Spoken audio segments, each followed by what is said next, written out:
jiwa kami. Bapa yang baik, biarlah urapan kuasa menjadi hidup bagian kami semua yang ambil bagian dalam pelayanan, bahkan kami jemaat-jemaatku yang di bawah ini. Kami percaya Tuhan yang kami sembah itu Tuhan yang akan menghidupi kami.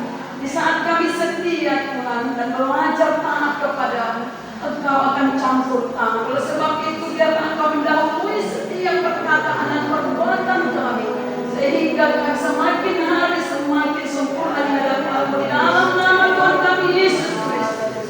Dan saat ini kami terus berdoa buat umat-umat-Mu yang mungkin belum pernah hadir di setiap kami seperti minggu ibadah kami. Bapa yang baik, kami juga berdoa supaya jamaah yang sama dan kerinduan yang sama Engkau tahu kepada mereka. Karena di akhir zaman ini, akhir-akhir yang menakutkan Bapa, iblis akan terus merongrong dan menghancurkan hidup kami, bahkan membinasakan kami jika kami coba-coba jauh dari Tuhan. Oleh sebab itu hanya Engkau pegangan kami Bapa, peganglah erat terus tangan kami, supaya kami boleh menjadi saluran berkat dan saksian hidup dimanapun kami tinggal dan berada, terus di keluarga kami masing-masing, di tim doa kami masing-masing, dimanapun itu Bapa. Kami percaya akan hidup kami, supaya setiap perkataan perbuatan kami semuanya berasal dari Tuhan. Terima kasih banyak Bapa yang baik, kami percaya Engkau akan terus membekali hidup kami lewat kebenaran firman-Mu. Berfirman Engkau saat ini Bapa yang baik, supaya kami semakin hari semakin Engkau dewasakan dalam nama Tuhan Yesus Kristus. Segala roh kegelapan yang coba-coba mengintimidasi, roh-roh kehidupan kami, membuat kami tidak konsentrasi saat ini. Kami saat ini sepikir, kami tolak, kami hancurkan semua di dalam nama Tuhan Yesus Kristus.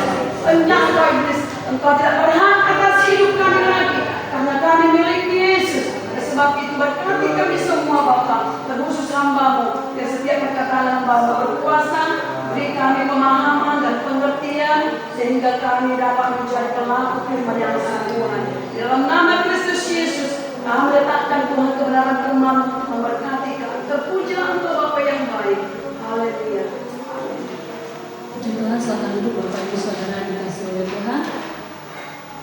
Haleluya. Haleluya. Puji Tuhan. Saudara kita yang hadir pada malam hari ini, saya percaya kita semua mau menikmati Tuhan dalam persekutuan kita. Puji Tuhan, saya bersyukur kepada Tuhan untuk mempercayakan saya belajar menyampaikan kebenaran firman Tuhan, juga kepada Ibu Gembala yang mempercayakan saya belajar menyampaikan kebenaran firman Tuhan. Sungguh Bapak Ibu, saya tidak lebih pintar ataupun sedang menggurui Bapak Ibu, tapi apa yang saya dapatkan, saya mau bagikan bagi setiap kehidupan kita, sehingga bersama-sama dengan kita semua, tubuh Kristus, kita boleh bertumbuh dan berbuah di dalam Tuhan. Puji Tuhan Bapak Ibu Saudara yang dikasih oleh Tuhan. Malam hari ini saya ambil tema besar khotbah malam ini, yaitu jubah yang terluka. Ketika melayani terasa menyakitkan. Mari sama-sama kita mempelajari kebenaran firman Tuhan ini. What is robe atau mantle? Robe atau mantle itu bahasa Inggrisnya dari jubah Bapak Ibu. Jadi apa itu jubah? Ternyata ada perbedaan robe dan mantle. Jadi dalam bahasa Inggris itu ada banyak sekali kata yang mengenai jubah, tapi dua yang terkandung di dalam Alkitab. Robe itu adalah jubah yang diartikan secara umum, tetapi mantle itu bicara tentang jubah yang diberikan secara khusus kepada hamba-hamba Tuhan.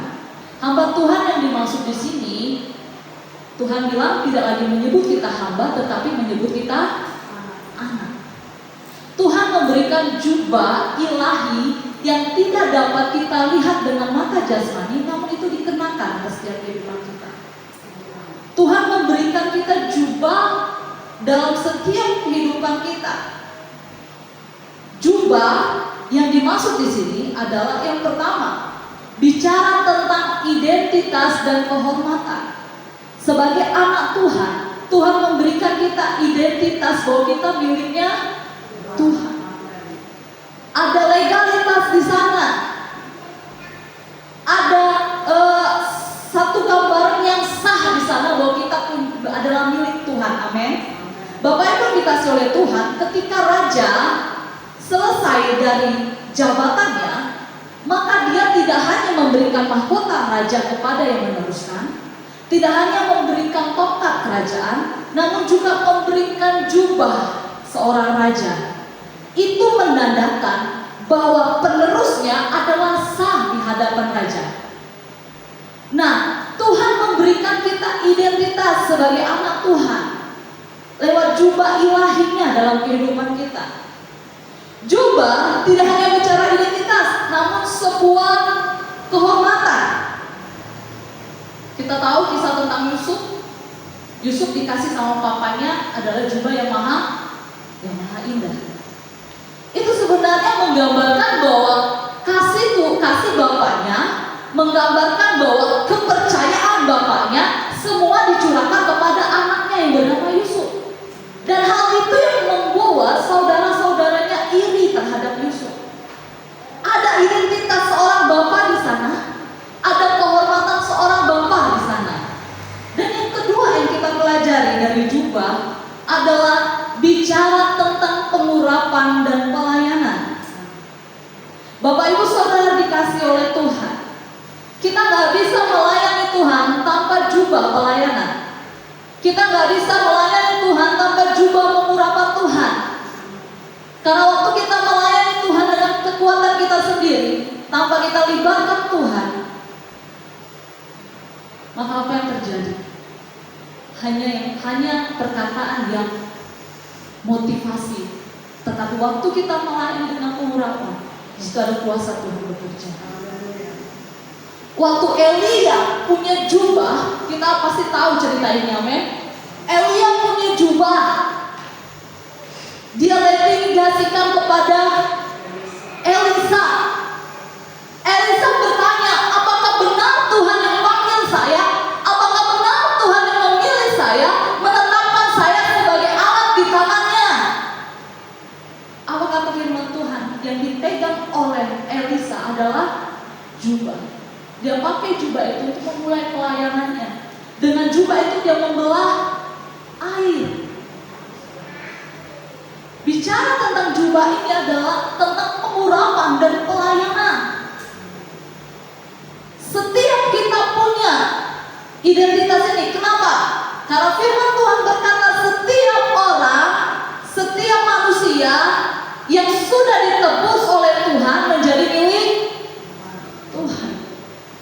Dan yang ketiga, jubah bicara tentang kebenaran dan kekudusan, menutupi segala malu, menutupi segala celah. Dan yang keempat adalah perlindungan dan kemuliaan. Dengan singkatnya, Tuhan kasih kita mantel, Tuhan kasih kita jubah.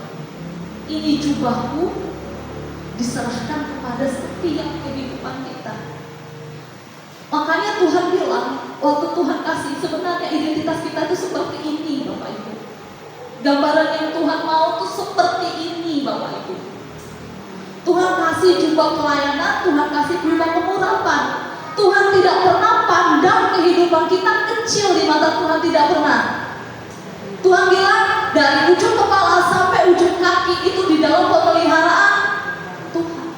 Bahkan Tuhan bilang, debu di kakimu pun bisa berkuasa untuk memberkati dan mengutuk. Benar atau tidak? Segala sesuatu dalam diri kita, dalam hidup kita, nafas kita, apapun yang kita miliki, Tuhan kasih di bawah ilahi di dalam. Jubah juga bicara tentang pandang. Amin. Jubah juga bicara tentang simbol hati hamba Tuhan atau wibawa ilahi yang kita miliki. Malam hari ini saya mau kita belajar satu tokoh Alkitab yang kita mungkin sering baca dan lagi dibaca sementara baca tentang kitab ratapan hari ini, dan di pastori juga membaca kitab Yeremia. Satu kisah tentang seseorang yang bernama Yeremia. Yeremia punya jubah yang Tuhan kasih. tetapi ternyata jubahnya terluka, Bapak Ibu. What's wrong with Yeremia? Ada apa dengan Yeremia? Yeremia itu dari Anatot, kata firman Tuhan. Dia anak Imam Hilkiah. Dia anak seorang imam, ya Bapak Ibu. Jadi bukan anak sembarangan. Dia dididik, dia diajar, dia dilatih sedemikian rupa oleh ayah keluarganya yang keturunan imam di Anatot. Yang kedua, dia dipanggil sejak masa mudanya. Lalu Yeremia dikenal sebagai weeping prophet. Apa tuh weeping prophet? Nabi yang menangis, nabi yang meratap. Makanya Yeremia mencatat kitab ratapan itu bicara tentang segala puisi nubuatan yang dia dapat dari Tuhan. Dia tulis dalam satu kitab ratapan.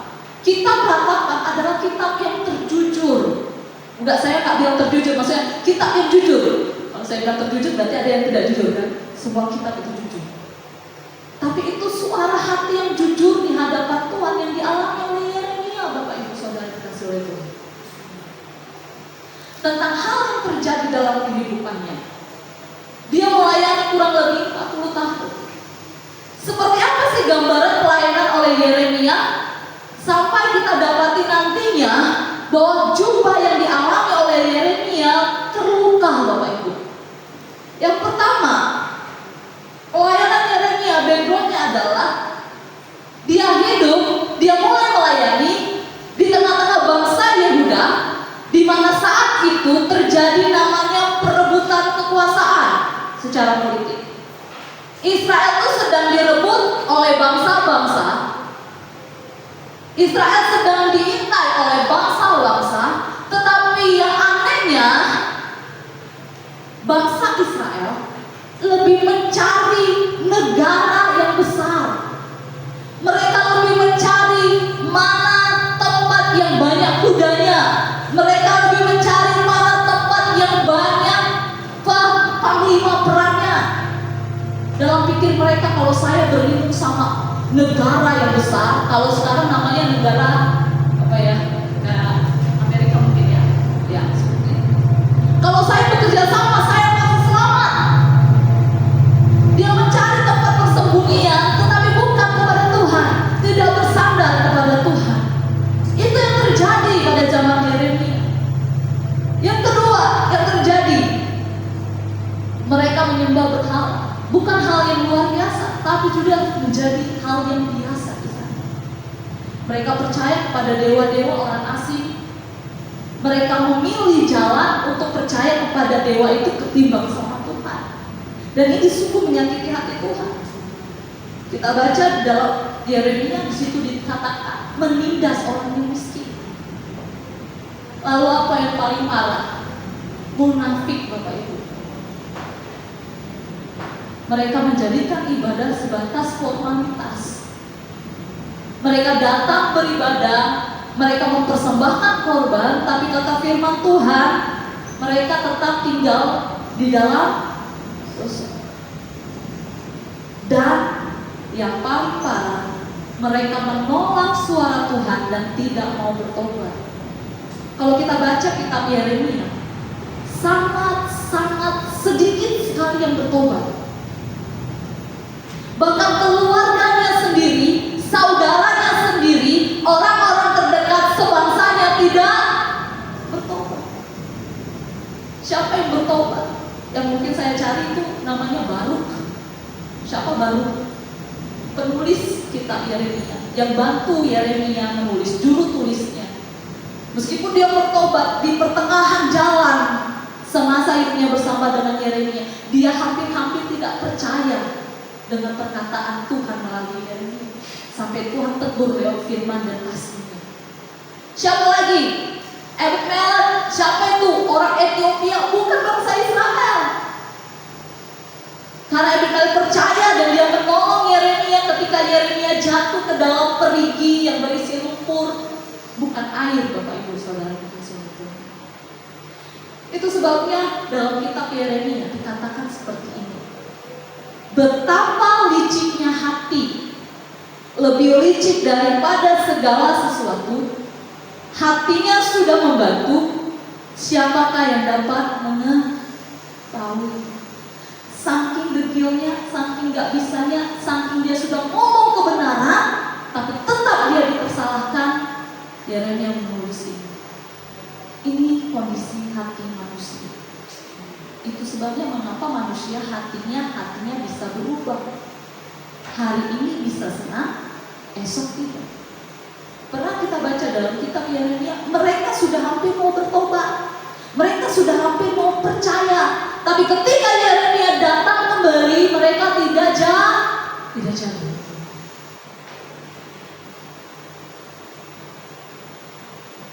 Jubah apa sih yang Tuhan kasih sama Yeremia? Kita baca sama-sama. Yeremia pasal yang pertama, ayat yang kelima. Mari kita sama-sama bangkit berdiri, Bapak Ibu.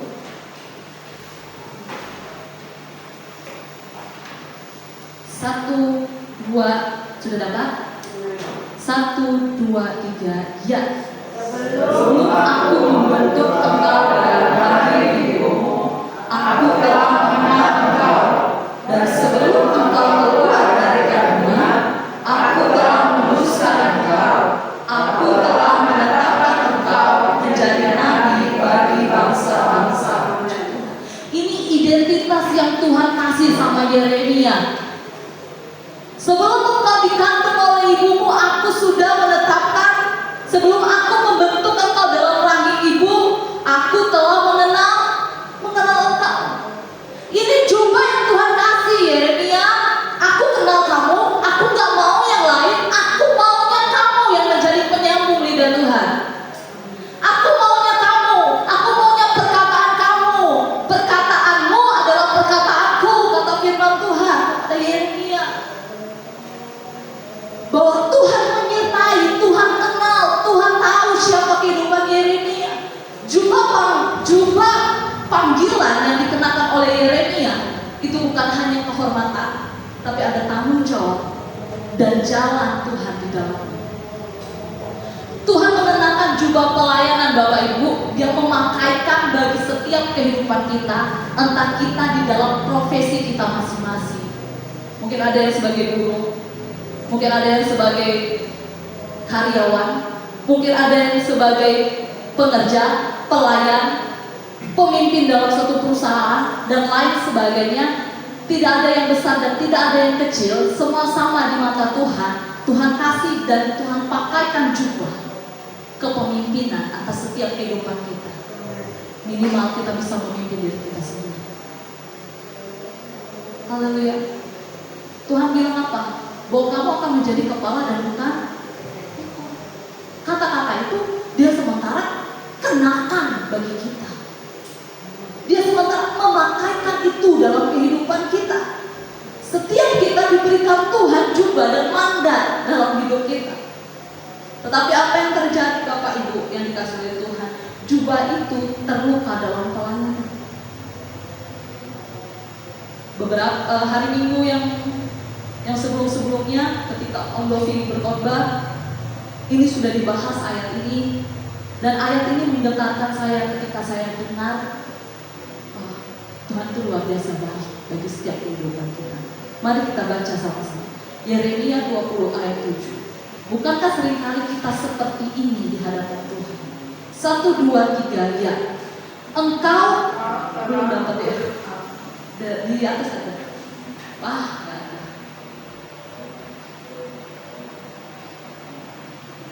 Puji Tuhan, Bapak Ibu.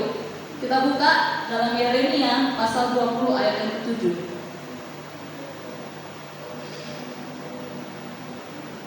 1, 2, 3, ya. Engkau telah membujuk aku ya Tuhan, dan aku telah membiarkan diriku dibujuk. Engkau telah membuat hatiku, dan engkau menundukkan aku. Aku telah menjadi tertawa sepanjang hari. Semuanya mereka melolotkan aku. Amin. Engkau telah membujuk aku ya Tuhan, dan aku telah membiarkan diriku dibujuk. Engkau terlalu kuat bagiku dan engkau menundukkan aku.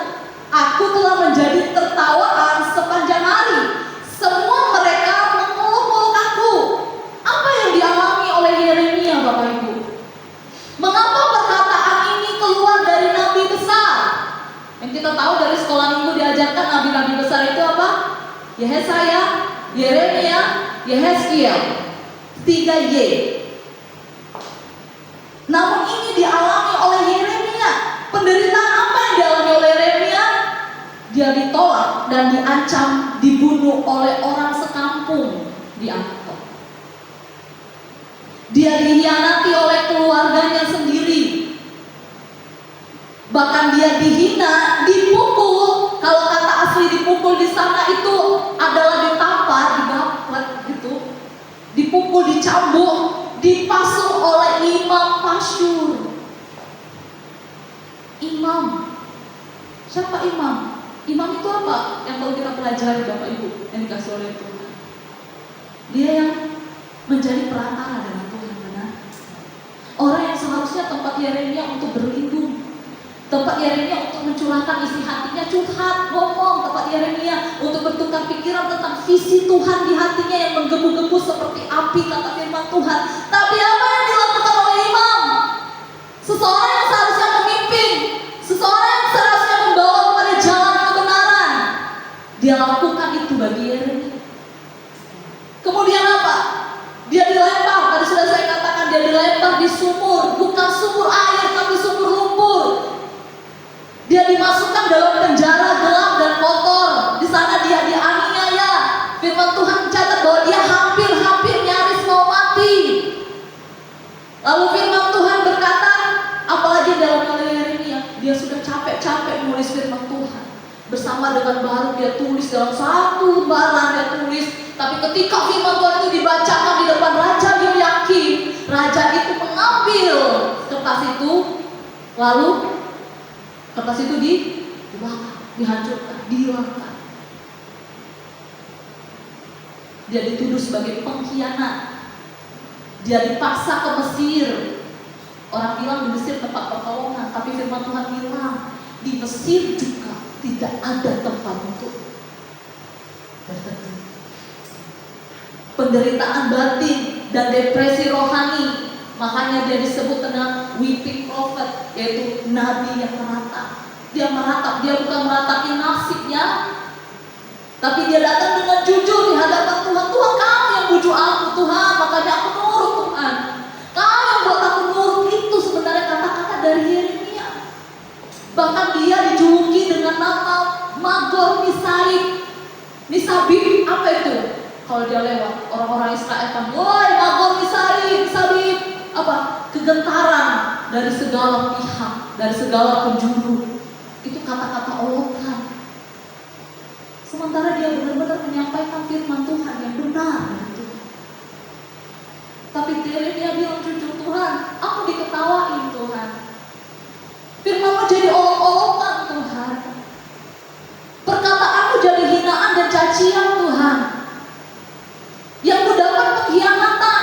Seolah-olah pelayanan selama 40 tahun itu gak ada artinya Tuhan, sia-sia, gak ada hasilnya. Satu orang pun gak ada ketemui yang menerima firman-Mu. Dia mulai kecewa dengan keadaan. Dia mulai melihat sekelilingnya dan juga itu terluka. Lihat di awal Tuhan bilang, aku sudah kenal kamu dari kandungan, dari rahim. Tapi mengapa tertulis di dalam Yeremia 38 ayat 6? Mari kita baca. Yeremia 38 ayat 6. Sudah dapat Bapak Ibu?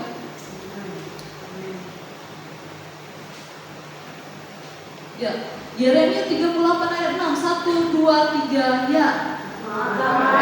Mohon maaf Bapak Ibu. Yeremia 20, mohon maaf. Yeremia 20 ayat yang ke-6.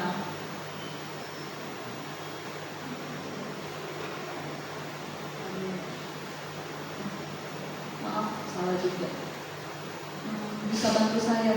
Terkutuklah.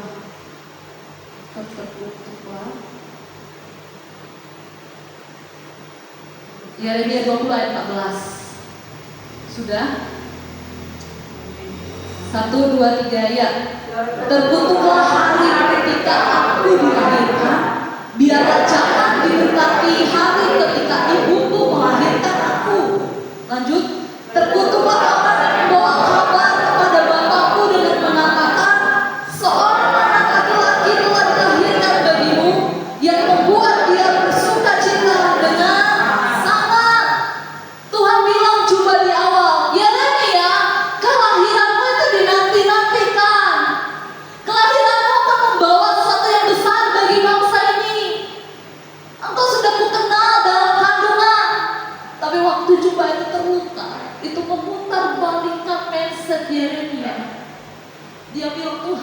kalau bisa terkutuk, kalau bisa gak usah aku dilahirkan Tuhan. Kalau kayak gini ya caranya Tuhan, lebih baik gak usah lah Tuhan. Tuhan pintus aja aku. Gitulah kalau bahasa sehari-hari Tuhan. Hatinya hancur. Tapi apa dia berhenti untuk bicara kebenaran? Lukanya hampir-hampir membuat dia mundur. Tapi justru dalam luka itulah memurnikan panggilan Yeremia. Tapi justru di dalam luka itulah yang memurnikan setiap kehidupan kita. Saya tidak tahu apa yang kita alami dalam pelayanan. Yang saya maksudkan bukan pelayanan di gereja, Bapak. Di dalam setiap kehidupan kita, pelayanan itu hembusan nafas kita berguna bagi banyak orang dan berguna bagi Tuhan. Dan di tengah-tengah kita sedang mempertahankan iman kita di dalam Tuhan, ada kalanya kita mulai terluka. Tapi dengar Bapak Ibu, luka itu memurnikan kita. Di kaum wanita saya sampaikan, hanya satu yang dapat membatalkan kemurnian, yaitu ketika kita lari dan tak mau lagi. Tapi ketika kita bilang, ku tak akan menyerah pada apapun juga, sebelum ku coba semua yang ku bisa. Dan saat itu Tuhan yang akan turun anak. Dia tahu kita gak mampu. Haleluya. Kadang pelayan membuat kita sama seperti Yeremia. Engkau disalahpahami, dihianati, ditinggalkan, namun luka di jubahmu itu tanda kesetiaanmu kepada Tuhan. Bapak Ibu tahu luka? Ada kalanya luka itu bisa juga tetap meninggalkan bekas, benar? Luka itu gak bisa, bukan dihapus ya Bapak Ibu ya. Kalau kita terluka gak dihapus, tapi dijahit. Dijahit dengan benang emasnya Tuhan, dijahit dengan kasihnya Tuhan. Meninggalkan bekas, meninggalkan supaya kita tahu Tuhan mengasihi kita. Tangisan Yeremia di dalam sunyi. Yeremia tidak hanya mengutuk hari kelahirannya Bapak Ibu, tapi juga mempertanyakan makna hidupnya. Banyak sekali dalam kitab Ratapan kita lihat di sana. Yeremia adalah nabi yang jujur di dalam doa. Yeremia tidak menutupi lukanya kepada Tuhan. Dia jujur, dia nggak sok kuat. Dia bilang, Tuhan, aku lakukan Tuhan. Iya aku mau Tuhan, tapi kadang sakit. Di balik jubah yang terluka, ada tangan Tuhan yang menjahit kembali dengan kasih. Kejujuran menunjukkan iman yang hidup, bukan pura-pura kuat, tapi tetap datang kepada Tuhan dengan air mata. Tuhan tidak pernah menolak air mata kita. Dia justru hadir di sana saat kita panggil. Bukan hanya dengan suara kuat berseru, Tuhan tolong. Tapi saat engkau tidak sanggup lagi berkata-kata, engkau terisak-isak di hadapan Tuhan, dia hadir di sana. Api yang tidak dapat padam. Ayat yang ke-20.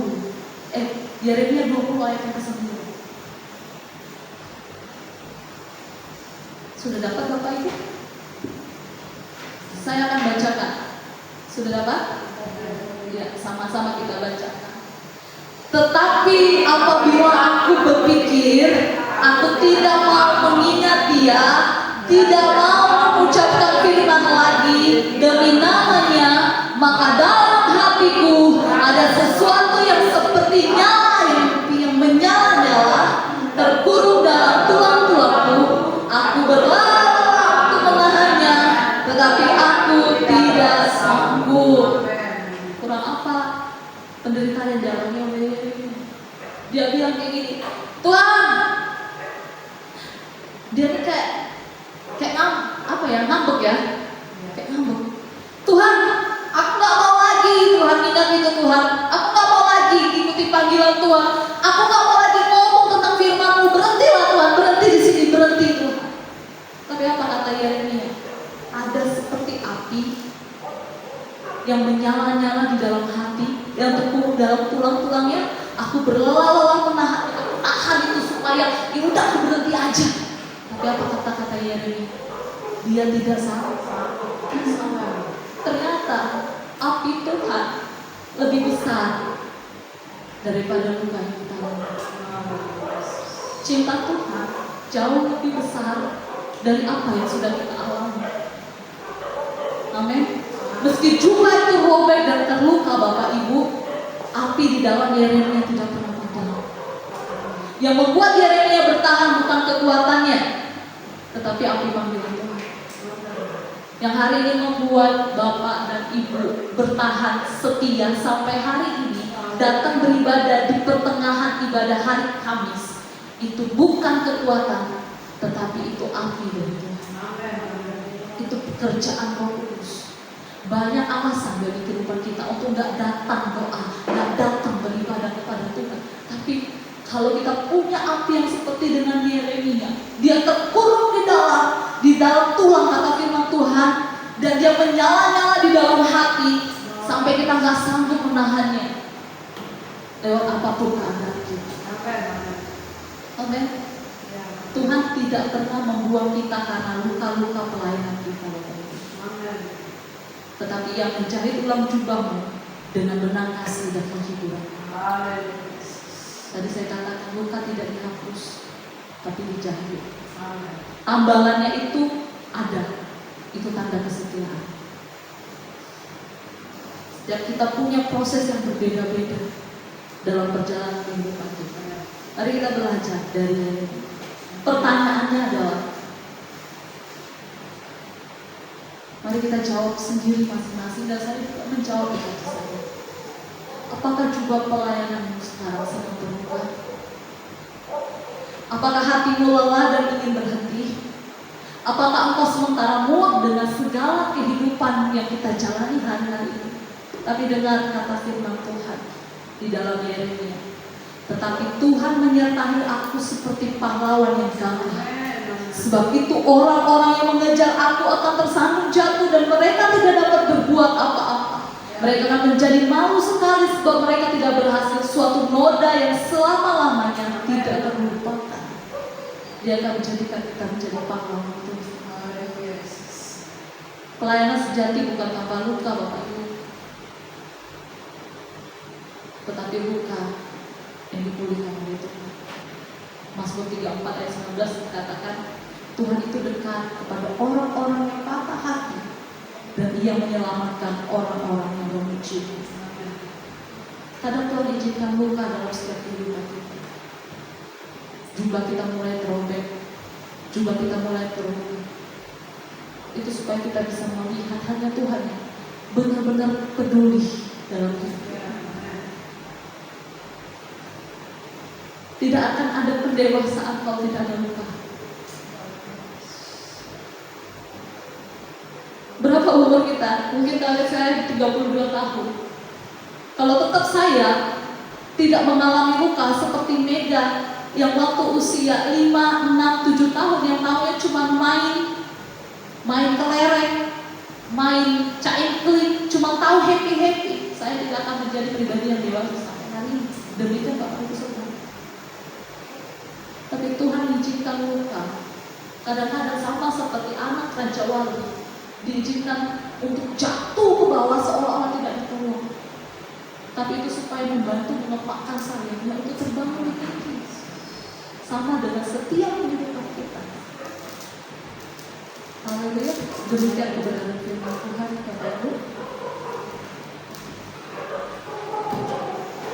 Mari kita menemukan kebenaran firman Tuhan.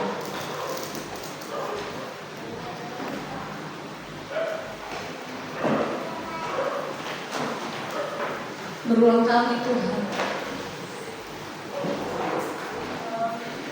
kami jatuh, namun tangan-Mu selalu membuat kami bangkit kembali Tuhan.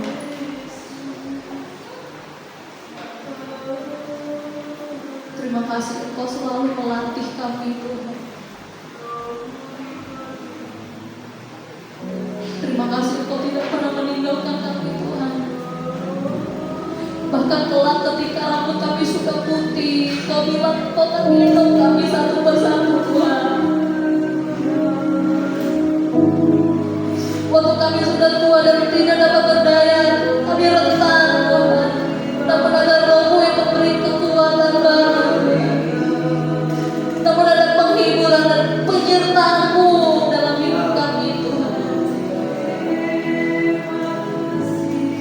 tidak kami dapati yang seperti ini Tuhan, yang selalu memandang kami dengan kasih